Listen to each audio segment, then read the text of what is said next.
Have you ever loved someone so deeply, only to feel like you were slowly disappearing in their silence?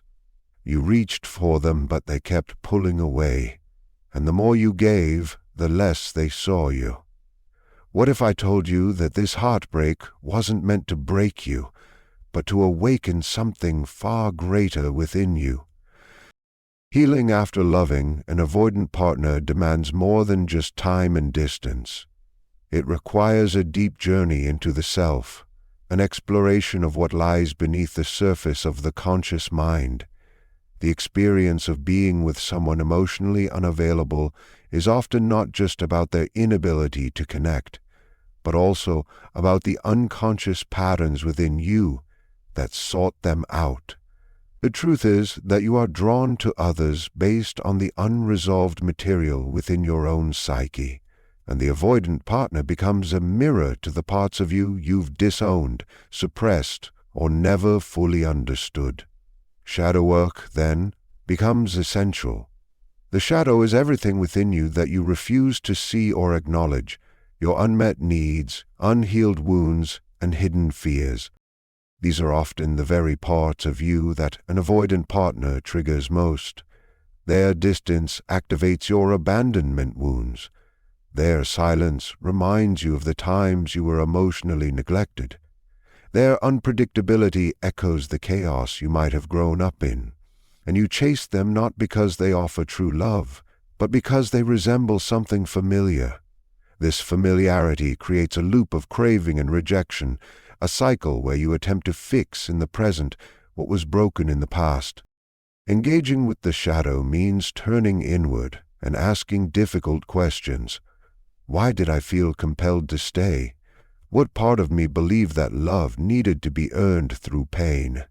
Where in my past did I learn that I had to prove I was worthy of love? The answers to these questions are often painful, but they reveal the root causes of why avoidant love feels so magnetic. It is not about moral failure or weakness. It is about patterns formed in childhood, buried deep in the unconscious, that continue to shape adult relationships.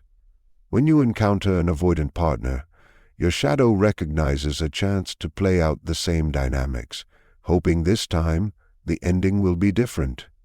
But until the shadow is brought to light, the story always repeats. That is why healing requires you to face it directly. You must meet the wounded child within you who believes love means anxiety.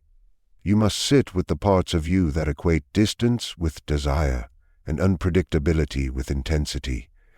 You must be brave enough to own your role in the dynamic, not to blame yourself, but to reclaim your power. Because once you see the pattern, you are no longer enslaved by it. You realize the avoidant didn't break you. They revealed what was already broken, and in that revelation lies the opportunity to heal, not through avoidance of your own emotions, but through complete immersion in them. Only when you integrate the shadow, when you bring those unconscious wounds into conscious awareness, do you start to change the script. The avoidant partner becomes less of a tragic loss and more of a sacred teacher, reflecting your inner fragmentation and inviting you to become whole. Shadow work is the path to freedom, not from them, but from yourself as you once were. To heal after loving an avoidant partner, one of the most crucial steps is the withdrawal of projection. When you fall in love with someone emotionally distant, it's easy to place all your hope, value, and emotional security onto them. You create an image of who they are or who they could become, and you project your deepest desires for connection, safety, and validation onto that image. The avoidant partner often becomes a screen onto which you display your internal longing for unconditional love, even if they never truly embodied the qualities you imagined. This projection is not conscious. It arises from unmet emotional needs often rooted in childhood, and it blinds you to the reality in front of you. You see potential instead of patterns, fantasy instead of fact. You wait for the version of them that lives in your mind to appear. even as their real behavior repeatedly shows detachment, inconsistency, and emotional unavailability.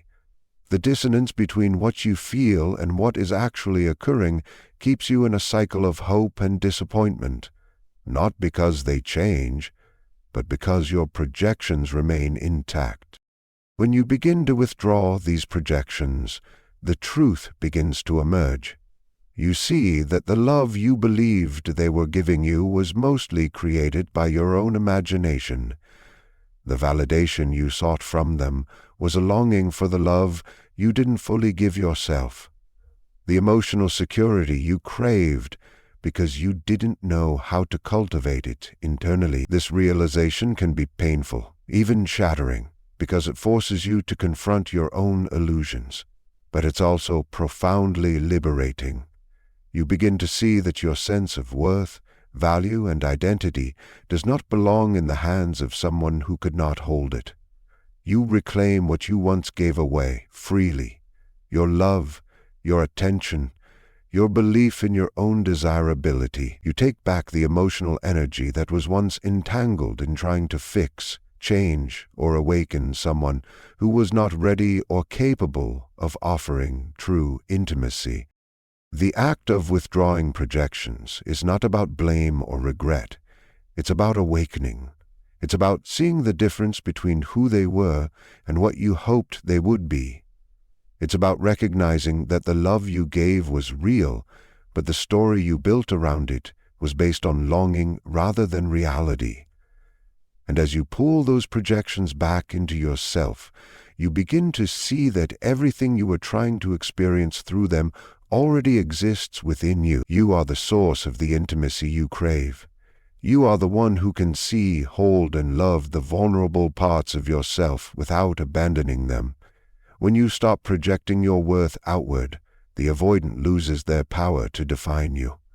They stop being the object of your emotional survival and become a mirror that reflected what you needed to find within. This is the beginning of healing, not through them, but through your return to your own inner truth. The pain that follows loving an avoidant partner is not a punishment, but a profound invitation to grow. It is through this pain that the journey of individuation begins. When someone we love repeatedly withdraws, keeps their distance, or remains emotionally inaccessible, it tears open the structure of our identity. What once felt whole suddenly feels fragmented, and that rupture is not just about the loss of the person, but the loss of the illusion that we were ever fully known or fully loved by them. This moment of collapse, as unbearable as it seems, is the very crack through which deeper self-awareness enters. Individuation, the process of becoming one's true self, often begins in suffering because pain interrupts the ego's control. It forces a confrontation with what is hidden, what is wounded, and what is unresolved.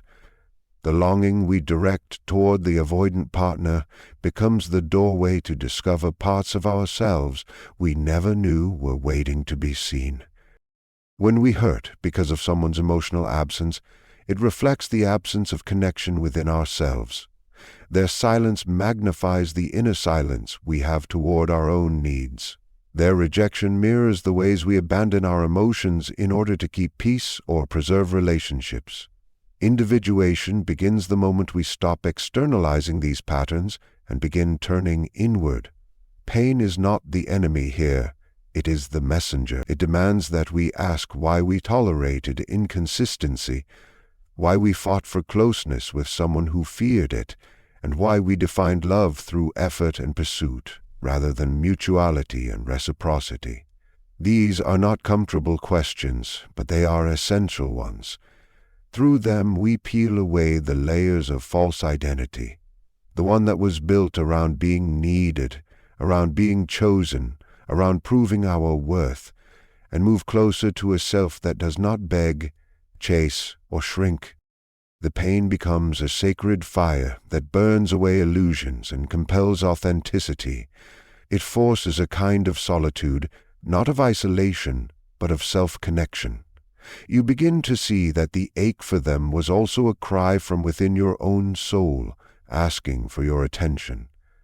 The person you loved becomes less of a focal point and more of a catalyst.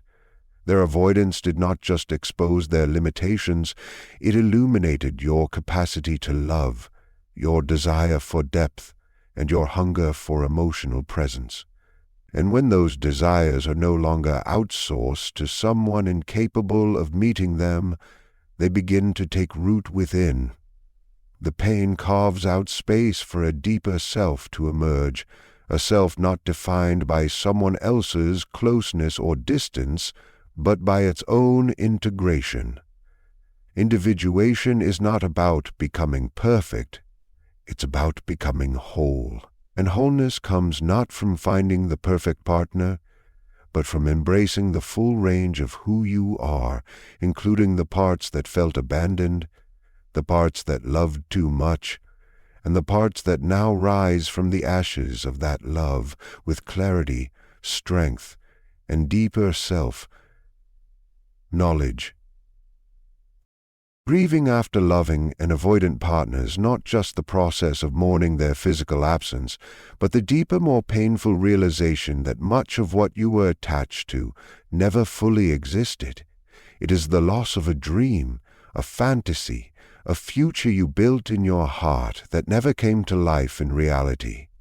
When someone remains emotionally unavailable or repeatedly withdraws, the connection often lives more vividly in your imagination than in the actual relationship. You remember the rare moments of closeness, the potential you sensed beneath their guarded exterior, and the hope that love might someday unlock the door they kept closed. This hope becomes a kind of illusion, and when the relationship finally ends, what you grieve most is not the reality of who they were, but the imagined version of who they could have been if only they had healed, opened up, or changed. That imagined version becomes a symbol of everything you longed for but never received. This grief is complex because it holds conflicting truths. You might feel foolish for believing in them, ashamed of staying so long, or angry at yourself for ignoring red flags. But grief is not rational, and healing doesn't follow a straight path. You have to allow yourself to feel it all, the sorrow, the confusion, the longing, the disappointment, without trying to make it tidy or logical. Avoidant partners often leave you in a state of emotional starvation, and the fantasy of them becomes a survival mechanism. You clung to the vision of what the relationship could become, as a way of avoiding the pain of what it actually was. Letting go of that fantasy feels like losing a part of yourself, because for so long you built your emotional world around it. You imagined that if you loved them enough, waited patiently enough, proved your loyalty enough, they would eventually turn toward you and finally see you. Grieving the illusion means accepting that this moment never came, and perhaps never would have come, no matter how deeply you loved. This kind of grief must be honored, not suppressed. It is a sacred act to mourn what was never given to you. It validates that your pain is not just about heartbreak, but about unfulfilled emotional needs that were never recognized. You are not weak for grieving a fantasy. You are human. Every time you hoped they would stay, every time you believed this time would be different, you were trying to meet a deep and valid need for love and connection. Grieving the illusion helps you move out of denial and into truth. It clears the fog of hope so you can see with clarity, not just who they were, but who you are without them.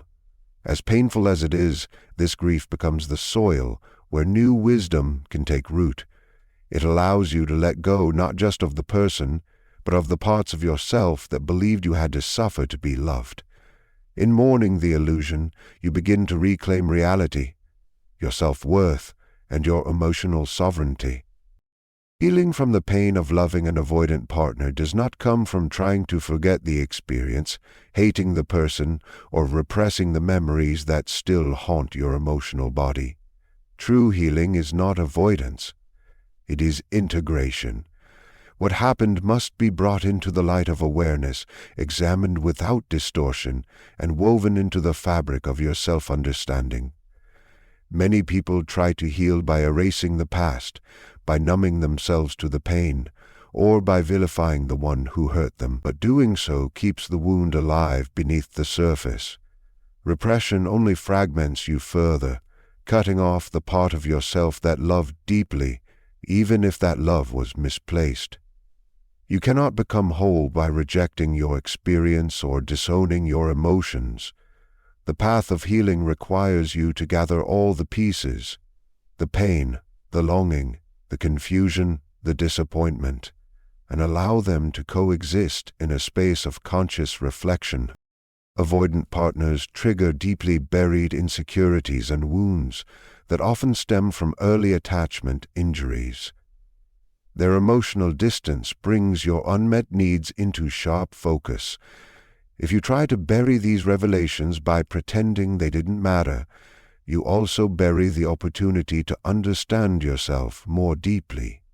Integration means asking what this relationship taught you about your patterns, your boundaries, your sense of worth. It means seeing the entire experience as part of your psychological evolution, not as a mistake to regret, but a chapter that shaped you.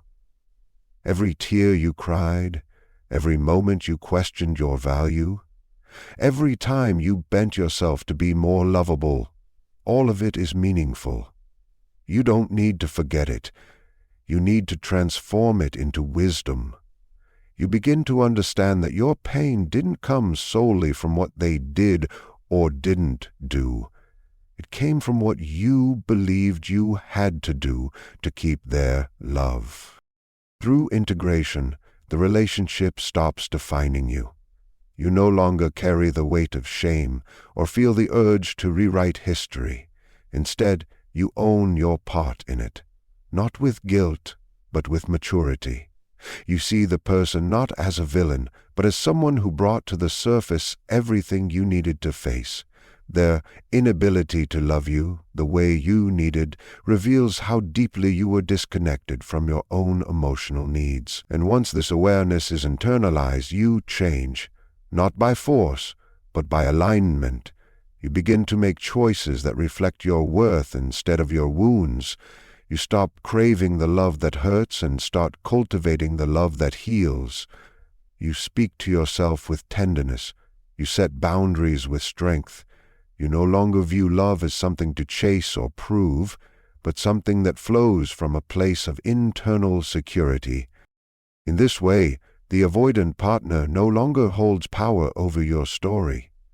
They become a symbol of a lesson integrated, a truth accepted, and a self reclaimed. Healing becomes not the end of something, but the deep, silent beginning of everything you were always meant to become. When you have loved an avoidant partner, the most profound act of healing is not cutting them off from memory or pretending the relationship never happened, but allowing the entire experience to transform you. Freedom does not arise from repression, nor does it emerge from bitterness or denial. It comes from integration, the courageous process of allowing the relationship to teach you what it was meant to teach, and then letting it shape the next version of yourself. You cannot fully heal by turning away from the pain, because the pain holds truth, and truth is the foundation of transformation. Trying to repress what happened only fragments the psyche and buries emotional energy that eventually resurfaces in other relationships, repeating the same painful cycle.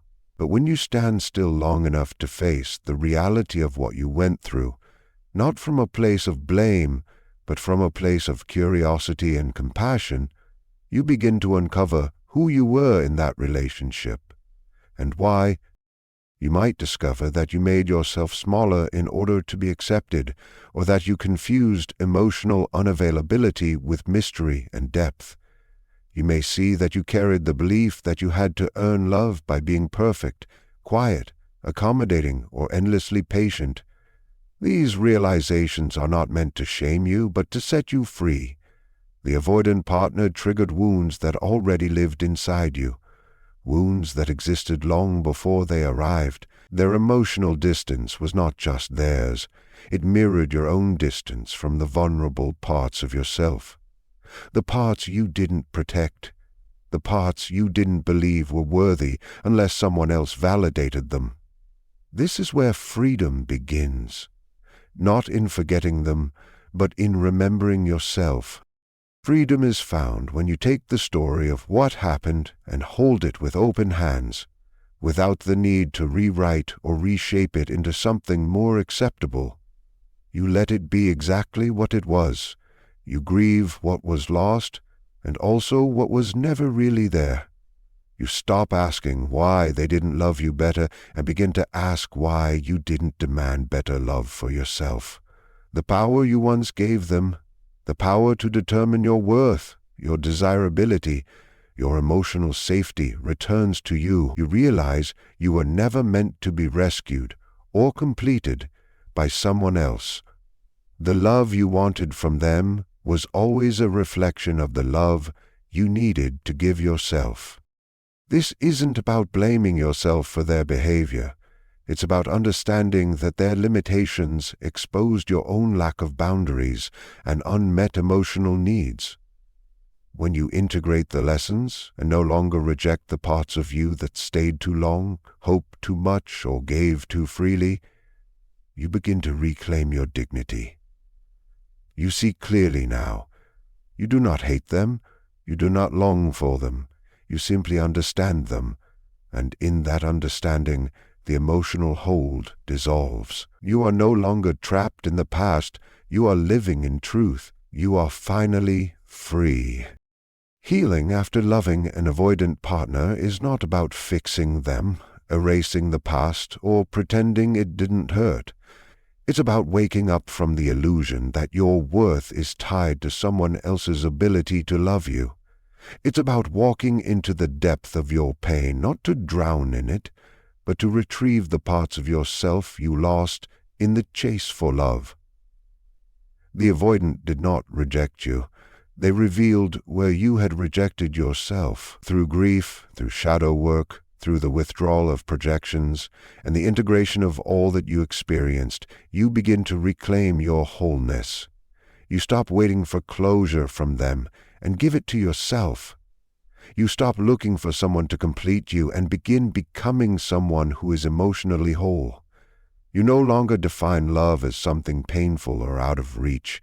You begin to choose differently, not because you've hardened, but because you've awakened. The one who emerges from this process is no longer someone who begs to be chosen, but someone who chooses themselves fully, unapologetically, and with clarity.